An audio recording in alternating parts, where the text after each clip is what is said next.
When we talk about growth, we usually focus on what's getting better. Healing, progress, feeling stronger, and moving forward. What we do not talk about as much is what growth asks us to let go.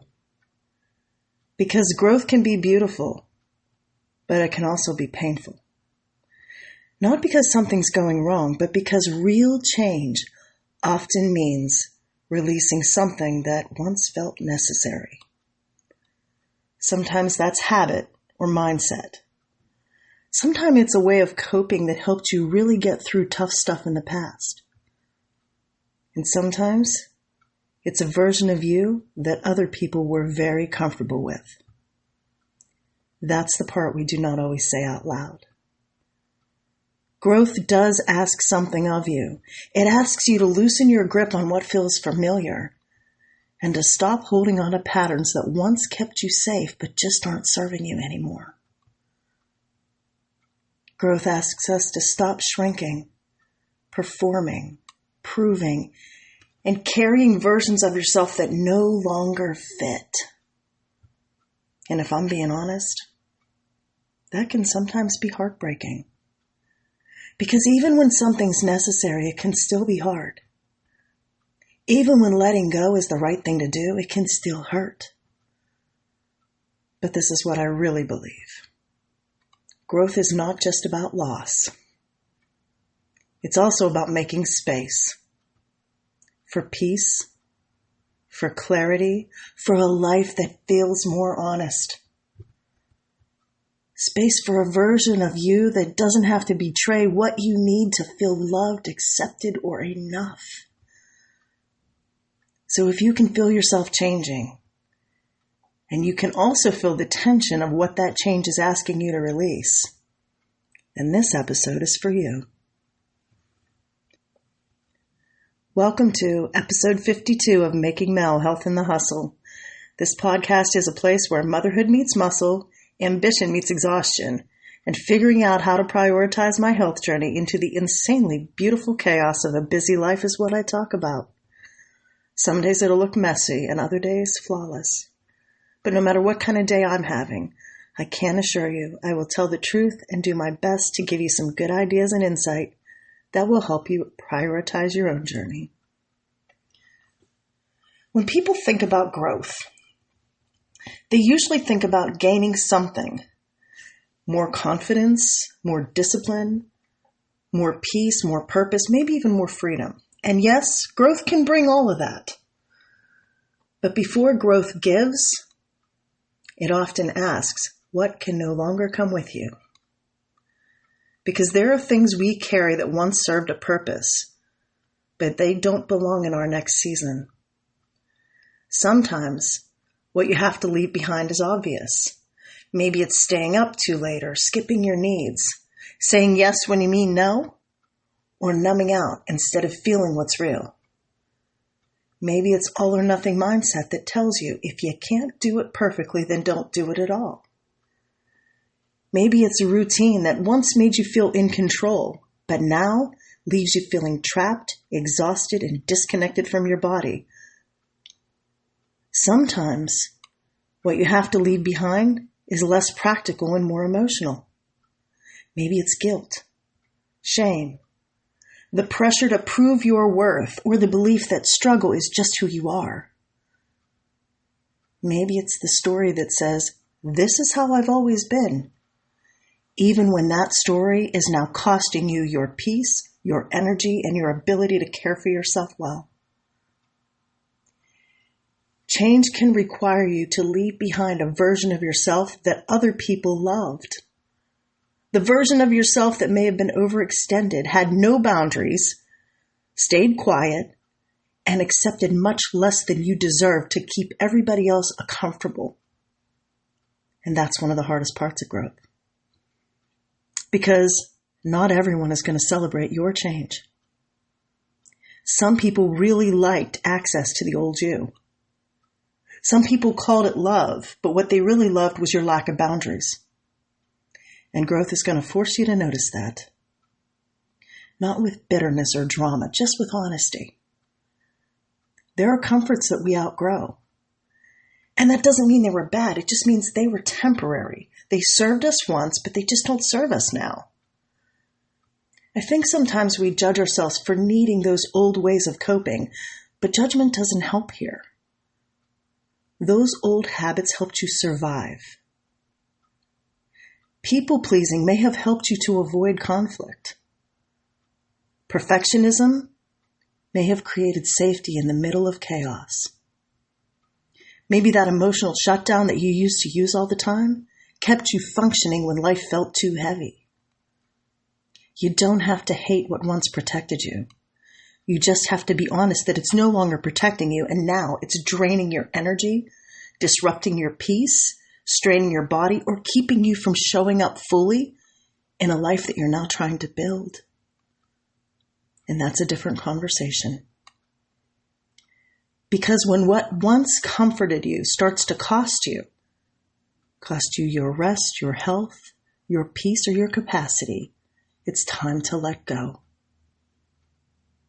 And this is where a lot of people get stuck.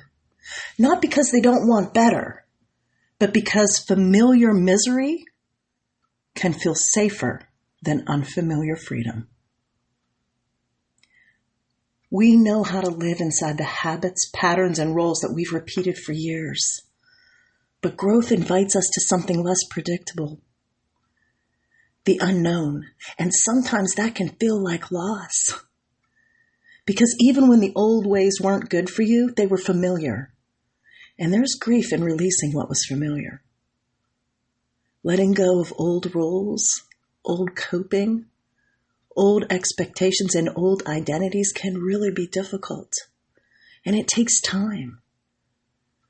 But if you want something better, it's necessary. So let's talk about the difference between sacrifice and surrender, because this is really important. A lot of people hear the phrase, you're going to have to give things up to grow, and immediately our brain goes to punishment. Deprivation, restriction, forcing. Like, here we go again. Now I need to push harder, deny myself more, and be tougher. But that's not what I'm talking about. Not everything you release in growth has to feel like punishment. Now, some things are sacrifice, but some things are surrender. To me, sacrifice is when you're willing to give something up because something deeper matters more. You wake up earlier to move your body because your health matters. You set a boundary because your peace matters. Maybe you block off time because the workout or the schoolwork requires it. You stop feeding chaos because your peace matters more. You let go of habits that drain you because your future self matters. That's not punishment. That is alignment. That is choosing what matters most over what feels easiest in the moment. But surrender? Oh, surrender is different. Surrender is not forcing. It's not white-knuckling it. It is not about controlling yourself into becoming better. Surrender is release. It is saying, I am done carrying what has been breaking me. It says I'm done trying to force something that just doesn't fit anymore. It says, I am finished performing a version of strength that really is just fear in a better outfit. It says I'm done calling survival life and placing my needs behind everybody else's. Surrender says, I am done clinging to what's already over. Surrender's softer, but it's not weaker. In fact, surrender often takes way more strength than control. Because control says, I will hold on to this and grip it tighter. But surrender says, I trust myself enough to loosen the grip and let go. And that's hard for a lot of us, especially when you've built your life on being capable and managing everything or anticipating everything and holding it all together. There comes a point in growth where control can't take you any further. You can't force peace or bully yourself into getting better. You can't shame yourself into sustainable change. And this is where real transformation begins. Not when you become harsher with yourself, but when you become more honest. Maybe at the dinner table, surrender looks like letting go of old food rules that left you feeling punished instead of nourished. In the gym, it may look like giving up on the need to earn your worth through exhaustion. For your schedule, it might be looking and admitting that burning yourself out is not discipline, it's disconnection. Maybe in relationships, it looks like no longer chasing people who only value the version of you that gives too much. In your career, it could look like admitting that success without peace is just too expensive. Maybe in your goals, it looks like releasing timelines that were never really yours. That is the beauty of this conversation. Growth is not always about doing more. Sometimes it's about carrying less. Less fear, less pretending, less performing. Less proving, less guilt, less shame, less attachment to identities that no longer fit who you are or where you're going. And if you have always believed that growth has to hurt in a punishing way, then I'm going to challenge that. Now, discomfort, yes. Punishment, no. There is a difference between discomfort of stretching and the damage of self-abandonment. Discipline is not self-rejection, and commitment to yourself does not require cruelty. You don't need to become your own enemy to become your future self. I think some of the healthiest growth kind of sounds like this. This is really hard, and I'm going to wake up every day and choose it anyway. Or, this feels unfamiliar and uncomfortable, but I know comfort is not the same as peace. And that is a powerful kind of surrender. Not giving up on yourself, but giving up on what no longer honors you. Now, let's talk about the part of change that happens in the middle, after the excitement of starting has faded and before the results are visible. Honestly, this is where most people quit, because the middle can feel awkward, lonely, and uncertain. You have to let go of what was, but you've not fully arrived at what's next. And that in-between space can make it seem like nothing is working, even when deep change is happening. Part of what makes this season so hard is that we often mistake discomfort for danger. We think because it feels so hard that maybe it's wrong. The unfamiliar can make us feel as though we need to go backward. But discomfort is often just evidence that something is changing. Coach Val always says that life begins at the edge of your comfort zone, and in my experience, that's very true. If you have spent years using habits that helped everybody but you, then healthier habits and choices are going to feel uncomfortable at first. Your mind, body, and identity get used to using those old patterns and living in them. So when you choose something different, there's going to be friction. But friction isn't a stop sign.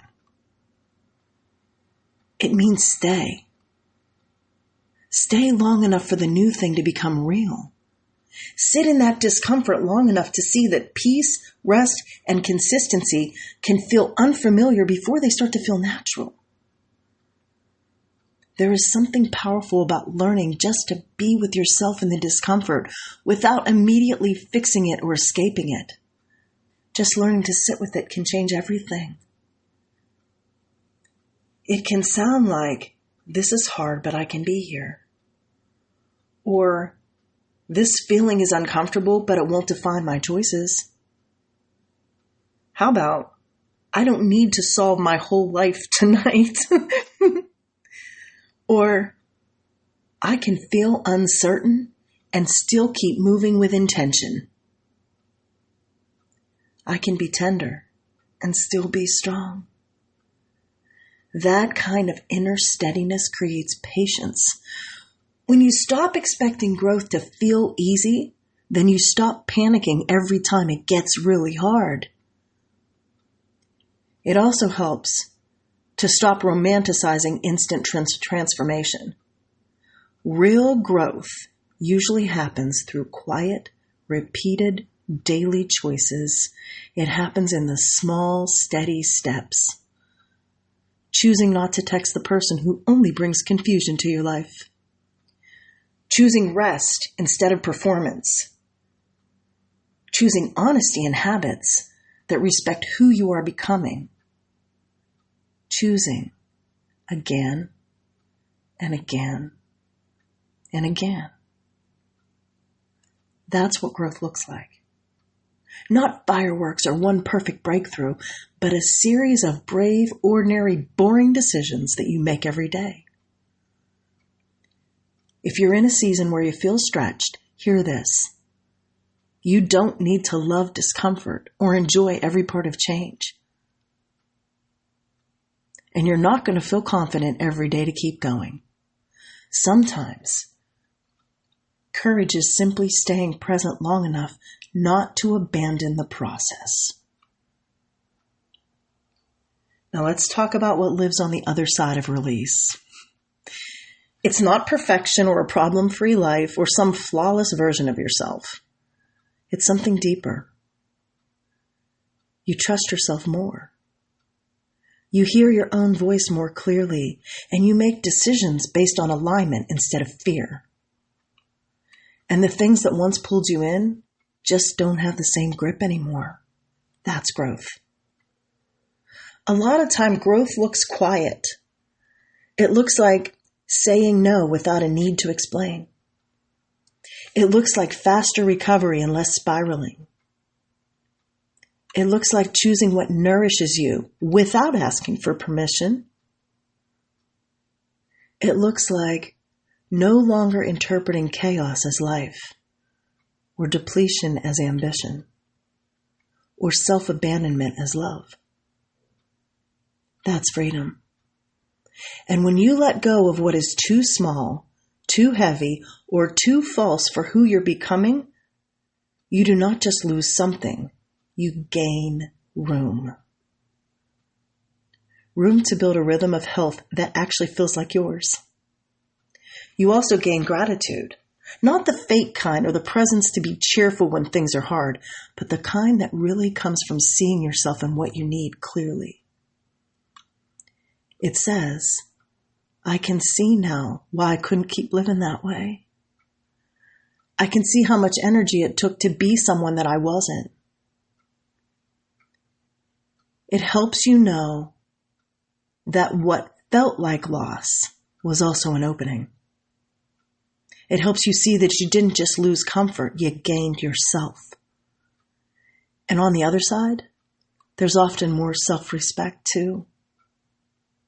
Every time you honor a boundary or choose rest, choose to nourish your body or release what's not aligned, or even stay present in hard change, you strengthen trust with yourself. You send a message, I am someone that I can count on. That matters more than perfect habits, image, or applause. Because when you trust yourself, life changes. You stop needing every outside voice to validate you. And you stop negotiating with what drains you. You stop chasing peace in the places that only ask you to perform. Slowly, your life starts to feel more honest, not easier in every way, but real and grounded. And I think that's what so many of us are hungry for. Not a curated life or a flawless one, but one that feels true. Maybe the next step is not a giant renovation. Maybe it's just one honest question. What am I carrying right now that no longer fits the life I say I want? Is it a habit or a fear? Could it be a story, a pattern, or an expectation? Maybe it is a version of you that's been exhausted for a long time. And maybe the next question is this. What would it look like to loosen my grip? Not solve everything or fix everything. Just loosen your grip. Maybe it looks like trusting that unfamiliar doesn't automatically mean unsafe. And maybe it means believing that what's ahead of you is worth what you're being asked to release. Because I believe that. I believe there are seasons where courage doesn't look like pushing harder. It looks like letting go. It looks like putting down all the things that are costing you your peace. It looks like choosing to care for yourself even when it costs you your comfort. And on the other side of that choice, there's a lot more than achievement.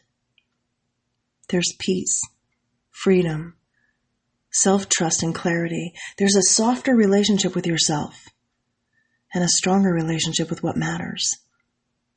So if this episode finds you in a season where growth is changing every single thing around you, you're not failing because it feels uncomfortable, and you're not weak because change is asking a lot from you.